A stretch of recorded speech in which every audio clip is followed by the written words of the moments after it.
Dan selanjutnya kita akan pantau bagaimana kondisi demonstrasi di depan gedung DPR. Sudah ada rekan kami Arya Dita Utama. Halo, selamat siang Dito. Sejauh ini seperti apa jalannya demonstrasi, dan kita tahu bersama bahwa tuntutan utama tentu adalah penolakan kenaikan harga BBM. Tapi apa saja poin tuntutannya kemudian yang disuarakan? Dito. Ya, halo, selamat siang. Dapat informasikan memang saat ini masih berlangsung demo di depan gedung DPR. Anda bisa lihat memang suasana di sini. Anda bisa lihat sendiri bahwa memang ya cukup meriah, cukup kondusif. Memang tidak ada situasi yang mencekam atau apa. Memang kita bisa lihat bahwa memang para buruh yang menggelar unjuk rasa juga masih saat ini terlihat tadi berjoget-joget bersama-sama.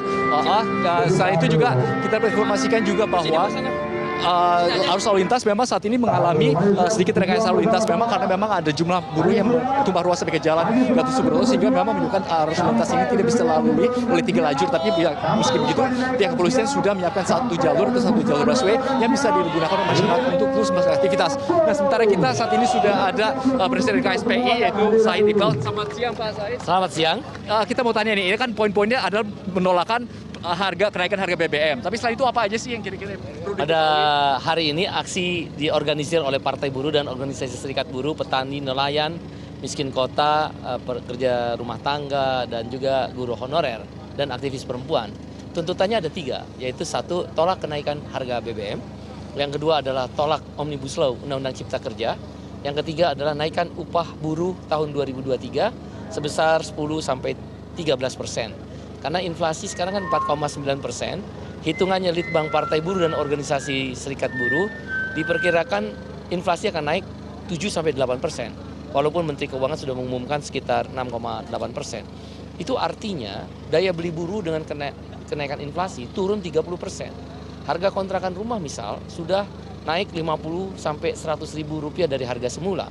BLT aja dikasih cuma 4 bulan, 150 ribu rupiah per bulan. Itu yang berupah di bawah 3,5 juta. Bagaimana yang di atas 3,5 juta tapi upah minimum?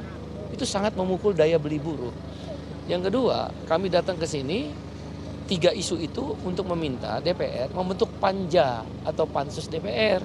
Karena pintu masuknya gampang. Pipo telah memberikan harga walaupun RON 89, Pertalite kan RON 90 beda. Kalau dalam ilmu kimia yang saya pelajari, 1 RON itu nggak terlalu besar pengaruhnya. 8.900 di Pipo, 10.000 di Pertalite. Ini ada apa? Berarti inefisiensi Pertamina dan kemauan elit. Kami percaya Pak Presiden Jokowi akan mendengar suara rakyat. Oleh karena itu aksi ini akan sampai bulan Desember 2022 dan DPR secara bersamaan sudah membentuk panja atau pansus dengan masuknya perbedaan harga antara Vivo dan itu. Itulah yang ingin kami lakukan. Apa ada kabar bahwa anggota DPR akan keluar atau nanti Bapak yang akan diundang ke dalam atau gimana nih Pak? Memang kami tidak mempersiapkan untuk masuk ke dalam. Kami sudah berkomunikasi agar anggota DPR keluar, terutama pimpinan, untuk menyatakan bahwa DPR bersama rakyat siap untuk membentuk pansus atau panja DPR tentang BBM, panja BBM atau pansus BBM. JHT saja. Kepada seluruh netizen melalui CNN TV ini, saya meminta bergerak, bersatu. Karena kalau kita bersatu, JHT aja kita bisa menang. Akhirnya Presiden mau mendengar suara rakyat, tidak elit-elit menteri itu. Kemudian juga ketika BPJS, kita pun bisa menang. Saya yakin Presiden akan mendengar suara ini. Karena apa? Suara rakyat adalah suara Tuhan, dan Presiden bersama rakyat, bukan bersama elit-elit itu, bukan bersama menteri-menteri yang hanya mempertahankan APBN tapi merugikan kesejahteraan dan kesengsaraan rakyat. Pandemi COVID-19 telah memukul daya beli rakyat. Seharusnya menteri-menteri berpihak pada itu. Menteri Keuangan dengan narsisnya mengatakan bahwa konsumsi BBM oleh orang kaya itu bohong besar. Harusnya Menteri Keuangan saya minta duduk. Kami mewakili rakyat, duduk di SPBU dari jam 7 pagi sampai jam 7 malam. Coba lihat, benarkah orang kaya yang mensubsidi Pertalite dan solar bersubsidi itu bohong? Ada 120 juta pengguna motor dan angkutan umum itu yang membeli Pertalite dan yang membeli solar bersubsidi. Jangan berretorika mengadu antara orang kaya dan miskin, karena dia nggak pernah jadi orang miskin.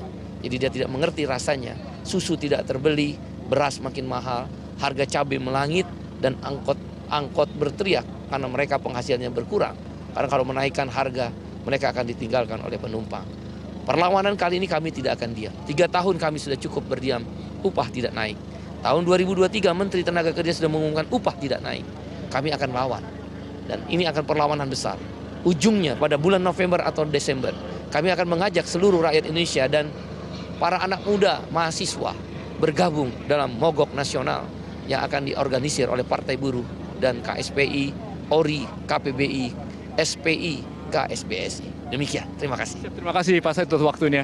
Ya, tadi wawancara saya bersama dengan Presiden KSPI atau salah satu sebagai organisir dari acara atau kegiatan unjuk rasa yang di sini memang Anda bisa lihat sudah dihadiri ribuan orang, masih banyak, masih berkumpul di sini meskipun panas-panas, matahari menyengat, mereka tetap masih bertahan di sini, masih menuntut supaya tuntutan mereka dikabulkan oleh DPR dan juga oleh pemerintah. Kita kembali ke Anda, Bram. Baik, kita tunggu seperti apa kemudian jalannya demonstrasi dan juga apa yang kemudian disebutkan oleh Presiden KSPI terkait dengan adanya beberapa aksi lanjutan yang direncanakan hingga akhir tahun nanti. Terima kasih atas laporan Anda, Arya Dita Utama melaporkan langsung dari depan gedung DPR. Selamat kembali bertugas.